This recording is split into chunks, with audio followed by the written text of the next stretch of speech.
So, this is Chris Zanelli here on Communities live on Sheffield Live 93.2 FM, and I am with... Kevin Resley. Hi, guys. How you doing? I'm all right, thank you. How are you? Not so bad. Now, we've got a very special guest here today. We have Kenny. So, good afternoon, Kenny. Afternoon, everybody. Afternoon. How are you coping? All right, not bad. It's become the norm this lockdown, hasn't it? In a weird way. But I think keep busy, keep sane, keep safe. That's the best way to do it, isn't it? So you're a musician. So for the listeners at home, what genre do you do? I suppose if I was to classify it, it's pop R&B. Bit of rap in there sometimes and a bit of singing as well. So I'm going to go with the pop banner, I think. So, and you've also recently created your own website. So tell us more about that. So I've been producing for a few artists in Sheffield for a long time now, a few years, and I've also been, promoting my stuff. And I've done some fantastic interviews with you guys previously. Had airplay of the tracks and done gigs, but I wanted to set up a website that could collectively, I suppose, have everything about me and about my studio in one place, because I've already got the Instagram, the social media. But yeah, so I thought, being in lockdown, what better opportunity than to actually put it all together and bring together everything that I'd been sort of planning for the past few weeks on it. So yeah. If I can ask you a question at this stage, Kenny, what's your influence on music? Because there's kind of pop and R&B going on there, and R&B to me is soulful. It's meaning. It can be. Depends on the kind of song and the feeling. So what's your influences of music? So it's interesting you should say that, because to me R&B is that kind of thing. I know we were talking before before going on about sort of my parents and everything and the age they are. And I grew up listening to the Beatles and listening to the music from the 60s, the 70s, even some of the 50s stuff. So to me, it's that kind of soulful feeling. I suppose if I was to talk about my influences, Michael Jackson, Stevie Wonder, the Beatles. I know Chris smiling. I know he loves his Prince, so I'm gonna put Prince in there. But also more modern stuff. So I listened to a lot of rap in the 90s, Tupac, Dr. Dre, all the usual suspects in that sense. So quite a mixed bag. But I've also been known to put a bit of classical music on when I'm driving in the car as well. So really, your genres are quite all over the place, really, aren't they? Yeah, I love music though. I wouldn't say, I'm not going to be a cliche and say I've got an eclectic taste, but I'll listen to most things. If it's got like a catchy hook, sometimes it's not even about the words. If it's got a good rhythm section, a good bass section, but I'm just an all around. I eat music for breakfast. I love it. I have to wake up and listen to it, So are you in a band, or is it a kind of a single bass setup, if you like? So it's I operate as a solo artist. I've done band work before, but predominantly I'm a solo artist. I do collaborate with people, and I produce other people in Sheffield as well. But Kenny is a one-man band, if you like. So when I'm on stage, it's just me. Now that's twice you've let that out. See, I will let you back in on this interview, Chris, I promise.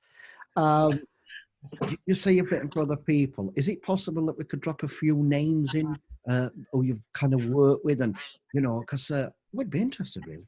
Yeah, so there's a really talented duo in Sheffield called In a Vibe, and they've got quite a large amount of fan base, popular, very, very up and coming. And I've known you two guys next. Yeah, they're really, really, really talented, and I've known them for a few years. And I had a studio, should we say, probably about 5 years ago now, and that's where I first met them. And then I've started sort of just laying their vocals down, getting the sound. The male singer, JC Clack, very talented producer, so I'm sort of quite keen to start working on mixing his stuff. And the singer Leona, she's asked me if I'll produce an album for her. But yeah, and there's a couple of other singers, a guy called Kofi, and a lady called Rashan, and another singer that I've just managed to get my hands on called Misha. But I enjoy working with homegrown talent, you know, people right that have there. just... Chris, we've got some right contacts here, mate. Carry on. I'll just give you my address, but yeah, it can vary. Some people want me to produce an album for them. Some will just want me to record the vocals in. Sometimes it's just a mix and master. But yeah, I like it when you're sat with someone from Sheffield in the studio, really homegrown, really raw talent, and you've just got that. You know, the reins are off. You can just produce how you want and record how you want. But yeah, I'll tell you a lovely girl out there who does a lot of acoustic. Her name is Julie Waldron. Okay, Julie Waldron. Julie Waldron, yeah, Waldron. That's me for now, Chris. Yeah. Hey, he says. Thank you very much, Kev. So, you've also recently put out a brand new track on your website. Tell us more about that.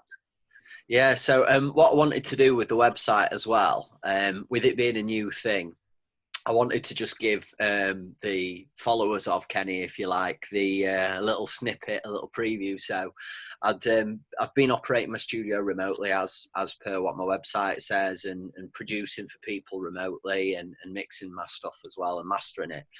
And I thought, well, we've launched the website, so I put a track on called You Like It. And it's something I've gigged once in Sheffield. I've literally gigged it once, and that was at the Green Room on Devonshire Street. And I thought, well, we're launching the website, so we'll put it up for 24 hours, free download. And I might even put another track up later in the week. We'll see, free download. But yeah, I just thought, well, just stick it out there. And I suppose the best thing that I'm liking about the website is that now it's a central place where I can put my music for people to listen to, and also showcase the other artists a bit as well that I'm recording and put stuff up for them. And also the YouTube channel, which will be getting its first video on in the next couple of weeks as well. So I think, I thought, well, launching the website, pop a track up for everyone to have for free, As an established artist that you are now, is there too much media out there? Facebook, Twitter, this, that, the other. Is it too much of it? Because for me, you've got the right idea and said, actually, that's nice and she's nice and his wife's cousin is, but I'm going to put it on my page, Yeah, is that less stress for you then?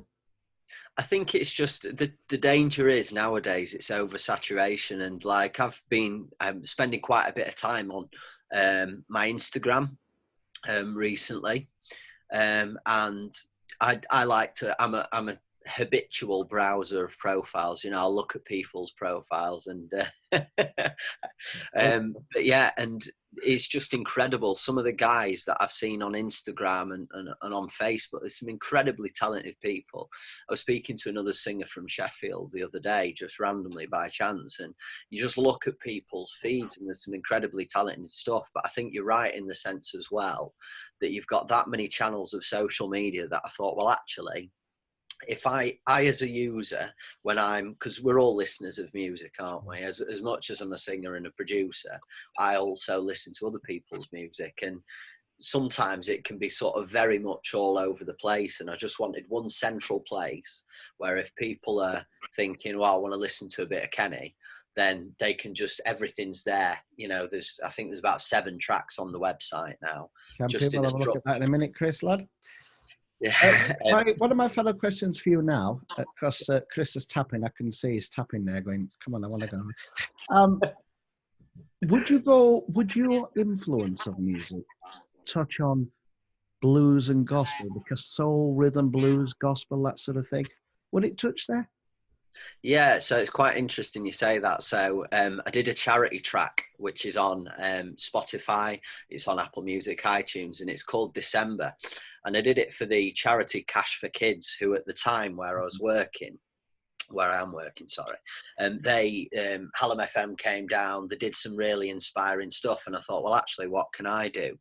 And the track December, it's also on my website if people wanting to check it out, but they can get the they can stream the version on Spotify, but that's actually got a choir in it, you know, real guitar, real, you know, piano keys. Obviously I've played it in, but that is so church, so gospel. And it's basically just saying, you know, is it that cold in your heart? You know, can you give a little? Can you do a little? And I think, you know, ironically, this was before the lockdown and before this wonderful, you know, human nature has come out. That's what the concept was. So it's quite interesting. You should say that. It's very, very gospel December. So, Chris.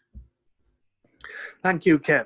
So, after all this coronavirus is over, will there be any future tours, do you think, Ken? Yeah, so this is where it gets, I suppose, quite interesting, you know, because I've already got like I name dropped a few people. So there's Inner Vibe that are wanting to get back in the studio. Leona's wanting me to start production on her album. There's 2 or 3 singers, so plus there's my stuff. So as soon as it's safe, you know, as soon as we've got confidence, and I've got confidence as a producer that it's safe for people to be around each other, sure, then obviously all systems go. You know, it's just stacked up work. I'm getting ahead of myself in terms of the production and the engineering, because I can do that remotely. I've sort of you know, made my studio remote, if you like, but there is a stack of people awaiting getting in the studio as well, and myself included, if I'm honest. What sort of track system do you use? How many channels is on it, to give me sort of an idea of your desk, really? Well, do you know what? It's quite interesting. So everything's digital. I did have a Soundcraft, I think it was a TS12, you know, the big massive analog one. So, absolutely brilliant, you know. It took a while to figure out how to wire it all together. Okay. Yeah, as you can imagine, they're absolutely huge. For people that don't know what they are, if you Google Soundcraft TS12, they're just massive. And then what I did is I thought about, folks, it's a mixer with various up and downs and twirls and this and that, and you can do all this, that, and the other. But if you don't know what you're doing, frankly, you're buggered. Yeah, exactly. But now I've got sort of the latest in, I suppose, if you like, audio interface, you know, Thunderbolt direct into my Mac. But then in terms of actual tracks when I'm recording, so some tracks are just an acoustic guitar and maybe a couple of layers of vocal. The track December, if anyone wants to listen to that, that actually had 48 layers of vocal in to make the choir. So the choir was me and 2 very, very talented singers doing, you know, I've got about a 5 or 6 range voice, that kind of thing. So is one of the other singers. So doing all the layers. But that's, I suppose, if I was to say, am I digital or analog, I would always go for analog, because you just get the width in the sound. But when you're laying down 40 odd layers of vocal on a track, does help to have it all on a nice screen. No, I do a bit at home as well. Not at the level that you do, let me tell you that. So I would say, how many weeks did that take? Because it would have taken a good while. So in terms of the actual vocals, I got the backing singers' vocals down in 2 sessions. So 2-hour sessions, because it was for charity. I said, do you mind if, you know, you lay some vocals on this track?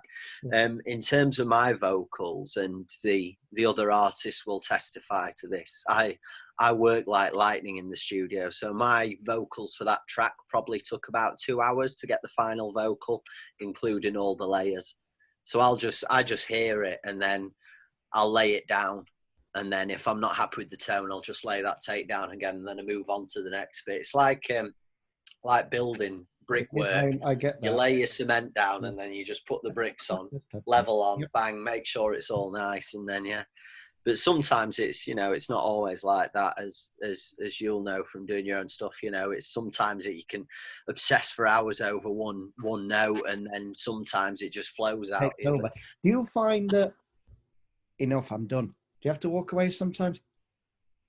I find it hard to. I'll switch between projects. So I might work on 4 or 5 tracks at the same time, you know, whether it's, you know, one of Inner Vibe's tracks, or, you know, I'll flick between the tracks and sort of just pick them up. And I've got this ability to just immerse myself where I left off, like it was just there and then. But yeah, sometimes you have to switch off, though, you know. Indeed. Chris? So, is there like any music videos in the works for your new single, Kenny? Yeah, so we're actually in the middle of filming Genetic now. I put that on hiatus for the charity track, and it's a very, very talented video editor I know, and he owns a company called E&C Productions. So they've sent me the first cut of the footage. I did have to try and you know, stop myself from putting it on TikTok, you know, because it looks amazing, it looks incredible.